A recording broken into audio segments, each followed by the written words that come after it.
मसूरी की खूबसूरत वादियों में नीलेश नाम का एक लड़का रहता था।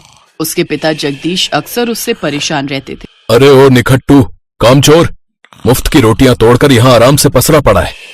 चल उठ और कुछ काम कर ले। लेकिन अपने पिता की बात को अनसुना करते हुए नीलेश अभी भी घोड़े बेचकर सो रहा था।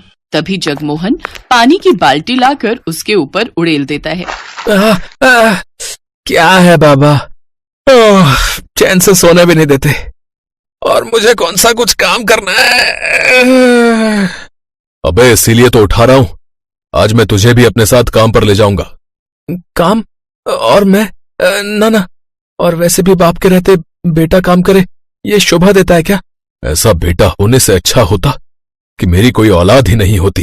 देख लेना, जब मैं नहीं रहूंगा ना, तब तुझे पता चलेगा। सुबह सुबह दिमाग खराब मत करो, नहीं तो मैं घर छोड़ के चला जाऊंगा, बता रहा हूं। अच्छा, तू घर छोड़कर जाएगा? चल, मैं अभी तेरी ये ख्वाहिश पूरी कर देता हूं। चल उठ, निकल यहां से। अरे ये क्या कर रहे हो? बुढ़ापे में सठिया गए हो क्या? चल अब निकल यहां से। बड़ा शौक है ना घर छोड़कर जाने का। मुझे भी कोई जरूरत नहीं है तेरे जैसे खूसट बुढ़े की। जा निकल जा, और कभी यहां कदम भी रखा ना तो तेरी टांगे तोड़ दूंगा, समझा? मैं तो खुद ही नहीं आऊंगा कभी यहां पर। नीलेश गुस्से में घर छोड़कर चला जाता है। अब तो मैं कभी इस बुढ़े खुसट के यहाँ नहीं आऊंगा, बता रहा हूं, चाहे जमीन आसमान एक ही क्यों ना हो जाए।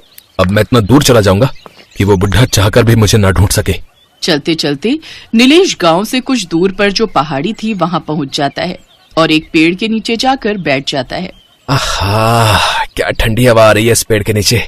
अब तो यहाँ मैं आराम से सो सकता हूँ, कोई किचकिच करने वाला मेरे सर पर भी नहीं होगा। हाँ।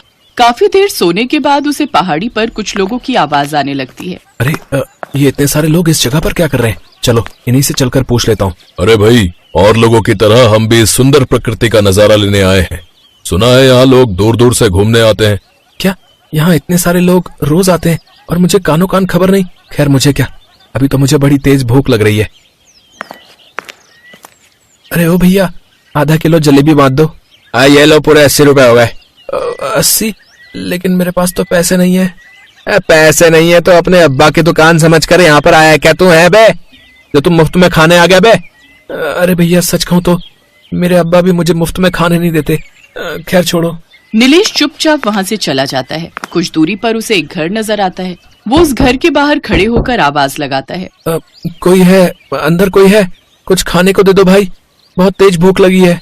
तभी अंदर से एक औरत निकल कर आती है। क्या है यहाँ? क्या हमने धर्मशाला खोल रखी है जो सुबह सुबह भीख मांगने चला आया? भीख ही मांगनी है तो कहीं और जाकर मांग। गुस्सा क्यों होती हो बहन? खाना नहीं देना तो मत दो, लेकिन थोड़ा पानी पिला दो।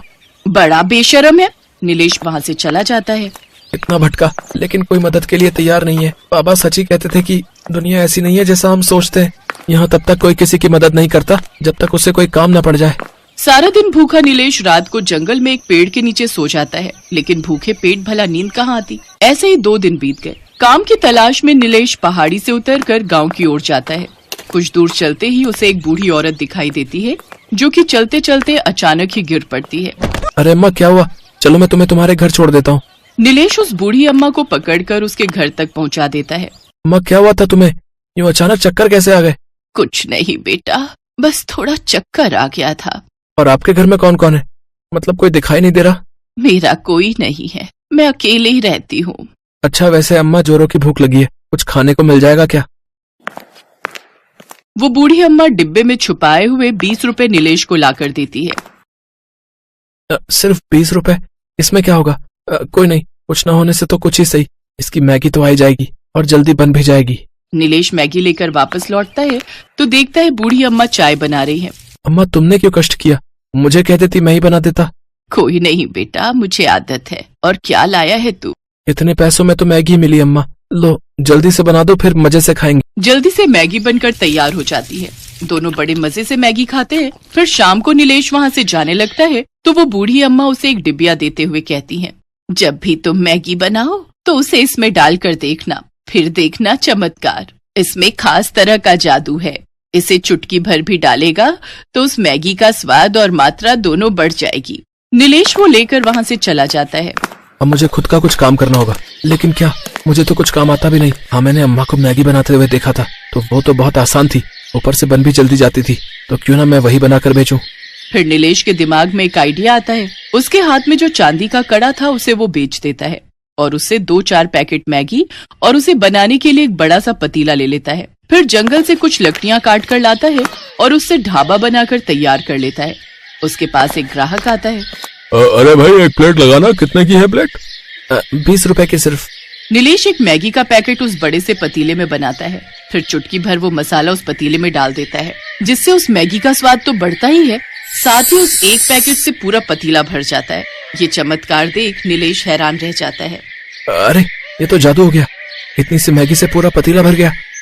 तभी उसकी खुशबू से।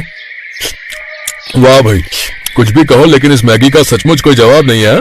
अभी तक मैं आधे से ज्यादा इंडिया घूम चुका हूँ, लेकिन आज तक मैंने ऐसी मैगी नहीं खाई भाई। ग्राहकों से अपनी जादुई मैगी की तारीफ सुनकर वो बहुत खुश होता है। अब उसका काम चल निकलता है और उसे जो पैसे मिलते उससे वो और भी मैगी का सामान ले आता। मेरा ये काम उस अम्मा की वजह से ही चल पाया। मुझे जाकर उन्हें धन्यवाद करना चाहिए। नीलेश उस जगह जाता है जहाँ अम्मा का घर था, लेकिन उसे वहाँ कोई घर नहीं दिखता और ना ही अम्मा। जब वो गाँव वालों से पूछता है तो उसे पता चलता है यहाँ तो कोई घर था ही नहीं। हाँ, याद आया। कई साल पहले एक जादूगरनी यहाँ रहती थी, लेकिन उसके मरने के बाद वो घर भी टूट गया। ये बात सुनकर नीलेश हैरान रह जाता है। साथ ही उसकी आंखों में आंसू आ जाते हैं और वो वापस अपने ढाबे पर जाकर मैगी बेचने लगता है। अब वो उस ढाबे का नाम अम्मा दा ढाबा रखता है और उसमें जादुई मैगी बनाकर बेचता है। नीलेश का ढाबा सभी टूरिस्ट में फेमस हो जाता है। एक रोज उसके गांव के कुछ लोग वहाँ आते हैं। अरे नीलेश, तू यहाँ? ये ढाबा तेरा है क्या? अरे वाह भाई वाह, तूने तो बड़ी तरक्की कर ली है। वैसे बता दूं, तेरे माँ बाबा 3 दिन से भूखे प्यासे भोले बाबा के मंदिर में बैठे और तेरी सलामती और लौटने की दुआ मांग रहे। उन्हें तो ये भी नहीं पता कि तू जिंदा भी है या नहीं। ये सुनकर नीलेश भागता हुआ उस मंदिर पहुंचता है और अपने माँ बाबा के गले लग जाता है। अपने सामने उसे देख वो बहुत खुश होते हैं। फिर नीलेश उन्हें अपने ढाबे पर लेकर जाता है और अपने हाथों से स्वादिष्ट मैगी बनाकर खिलाता है। अपने बेटे की तरक्की देख जगमोहन बहुत खुश होता है। अब नीलेश हर सुबह उस ढाबे पर आकर जादुई मैगी बनाकर बेचता और शाम को अपने माँ बाबा के पास अपने घर लौट जाता। अब वो सब खुशी खुशी साथ में रहने लगे।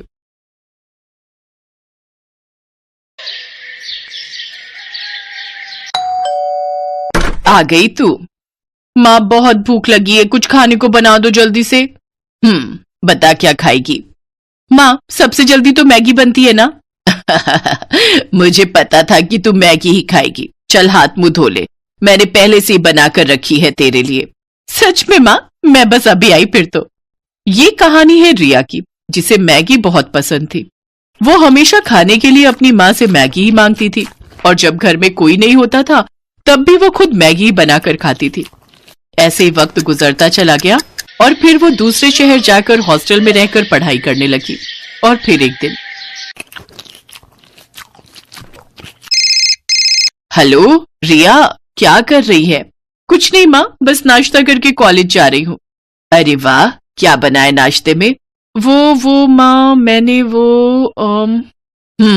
मैगी ही बनाई होगी। हाँ माँ, थोड़ी देर हो रही थी तो मैंने सोचा कि मैगी ही बना लूं। अरे मैगी की भूखी, तेरा पेट कब भरेगा इस मैगी से? पेट तो बहुत अच्छे से भर जाता है माँ, बस मन ही नहीं भरता। जब से रिया हॉस्टल में आई थी तब से ही वो दिन रात बस मैगी ही खाती रहती थी। ना तो उसने कभी कुछ और बनाना सीखा और ना ही सीखने में रुचि ली। ऐसे ही उसका कॉलेज भी पूरा हो गया और फिर वो अपने घर लौट गई। फिर एक दिन, सुन, जल्दी तैयार हो जाना, ठीक है? क्यों, क्या हुआ? कहीं जाना है क्या? अरे पगली, बताया तो था आज लड़के वाले आ रहे हैं तुझे देखने। क्या माँ, मुझे अभी शादी नहीं करनी। अभी नहीं तो कब करेगी? बुढ़ापे में क्या? चल जल्दी से तैयार हो जा। सरला के कहने पर रिया तैयार हो गई। सुधीर और उसकी माँ कुसुम उसे देखने आए। रिया की सुंदरता देखकर सुधीर ने उसे फौरन पसंद कर लिया और फिर 2 महीने बाद उनकी शादी की तारीख भी तय हो गई। इसी बीच सुधीर और रिया बाहर घूमने गए और फिर एक होटल में। तुम क्या खाना पसंद करोगी? मैं तो राजमा चावल खाऊंगा। वो यहाँ मैगी मिलती है क्या? हाँ, मिलती ही होगी, पर होटल में आकर मैगी खाओगी? हाँ, क्यों नहीं। चलो ठीक है, जैसी तुम्हारी मर्जी। उस दिन सुधीर को समझ आ गया था कि रिया को मैगी बहुत पसंद है, लेकिन कितनी ज्यादा पसंद है ये तो उसे मालूम होना अभी बाकी था। फिर उसी शाम, रिया देख, अब तेरी शादी होने जा रही है, अपने ससुराल में जाकर उन्हें क्या खिलाएगी? बस मैगी। अरे कुछ तो खाना बनाना सीख ले, वरना तेरी सास तुझे धक्के देकर घर से बाहर कर देगी। हाँ माँ, कल से ही मुझे खाना बनाना सिखा देना, ठीक है? रिया को कभी खाना बनाने में इंटरेस्ट नहीं आया। उसने जब बहुत आसानी से अपनी माँ को कहा कि वो कल से ही खाना बनाना सीखेगी, तभी उसकी माँ समझ गई थी कि वो जरूर कोई तिकड़म भिड़ा रही है। शादी को अब बस 10 दिन बचे थे और अगले ही दिन रिया की 4 सहेलियां उसकी शादी के लिए उसके घर में आकर रुक गईं। सरला समझ गई कि अब वो उसकी सहेलियों के सामने उसे क्या ही खाना बनाना सिखा पाएगी, और हुआ भी वही जिस बात का सरला को डर था। शादी की तारीख आ गई, पर असली कहानी तो अब शुरू होने वाली थी। शादी के ठीक 2 दिन बाद। रिया बेटी, यहाँ आओ। जी माँ जी। हमारे यहाँ रिवाज है कि नई बहू दूसरे दिन खाना बनाती है। आज सुधीर के फूफा जी और मौसा जी खाना खाने आएंगे, तो तुम एक काम करो, 3-4 तरह की बढ़िया सब्जी वगैरह बना लो। अगर तुम कहो तो मैं लग जाती हूँ तुम्हारे साथ। नहीं नहीं माँ जी, मैं कर लूंगी।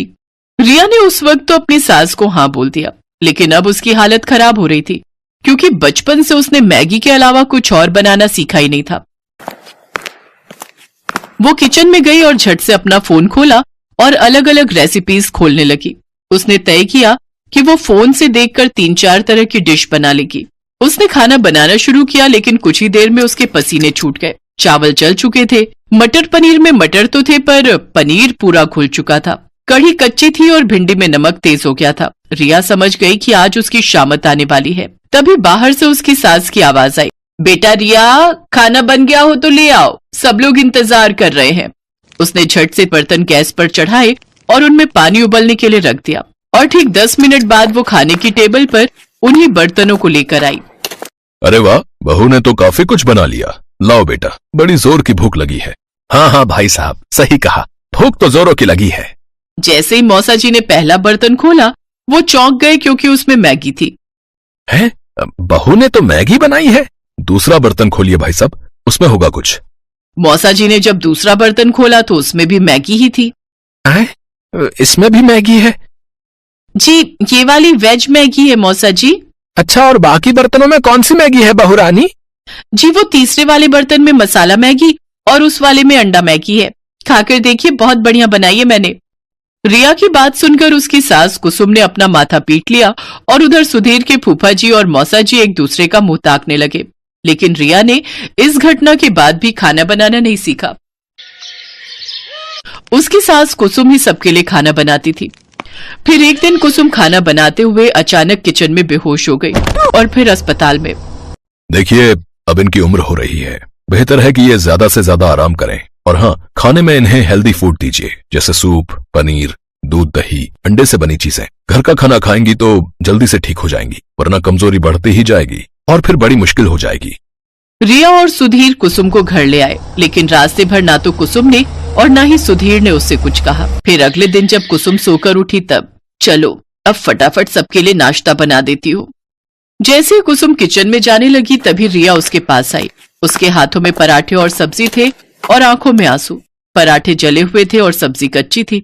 कुसुम ने मुस्कुराकर रिया के सिर पर हाथ फेरा और बोली, कोई बात नहीं बेटा, ऐसा करो, मेरे लिए कुर्सी डाल दो रसोई में, मैं बताती जाऊंगी और तुम बनाती जाना, फिर देखना सब ठीक से बनेगा। उस दिन से कुसुम रिया को हर रोज खाना बनाना सिखाने लगी, और रिया भी अब दिल लगाकर सीखने लगी।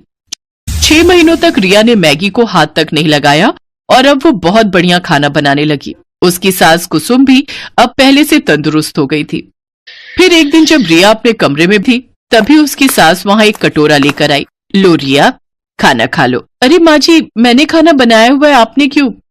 अरे मैगी बनाई है तुम्हारे लिए, मुझे भी तो तुम्हारा थोड़ा ख्याल रखना चाहिए ना। हेलो दोस्तों, कैसे हैं आप सब? हमारी कहानियां देखने के लिए हमारे चैनल को सब्सक्राइब कीजिए और हाँ, बेल आइकॉन पर क्लिक करना मत भूलिएगा।